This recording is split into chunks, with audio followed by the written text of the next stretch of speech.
Good evening everyone. Welcome to my first YouTube blog. আমি রিমা। আপনাদের সকলকে স্বাগত জানাই আমার প্রথম ইউটিউব ব্লগে। মেঘলা আকাশ, ঠান্ডা আবহাওয়া ও বৃষ্টি কার না ভালো লাগে? তাও যদি বৃষ্টিটা অতি গরমে তৃপ্তি বয়ে নিয়ে আসে। আজও আরও 5টা দিনের মতো আমি বিএমসির কোয়ার্টারের ব্যালকনিতে সন্ধ্যাবেলায় কিছুটা সময় কাটাচ্ছিলাম। হঠাৎই এমন আবহাওয়ার আগমন। দেখুন, আকাশটা ভারী সুন্দর লাগছে না?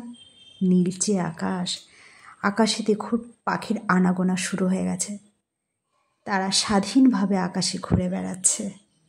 এমন মনোরম পরিবেশে মেঘাচ্ছন্ন আকাশ, কিছুটা নীলছে, কিছুটা ধূসর, যেন মনটাকে ভরিয়ে তুলিয়ে দিয়েছে। আমি আছি বিএমসিতে, মানে বালিগঞ্জ ময়দান ক্যাম্পে। কিছুদিনের জন্য দিদিভাইয়ের বাড়িতে ঘুরতে এসেছি।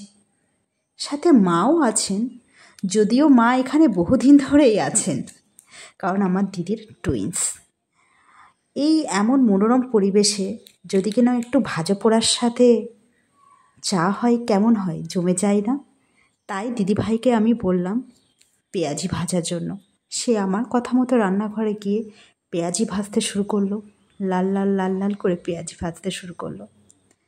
আমার তো মনে মনে খুবই ভালো লাগছিল, কারণ আমি দুধ চায়ের সাথে পেঁয়াজিটা খুবই এনজয় করি। শুনতে একটু কেমনই লাগছে, তাই না? কারণ যাদের গ্যাস্ট্রিকের প্রবলেম তাদের কিন্তু মহা সমস্যা হবে খেলে।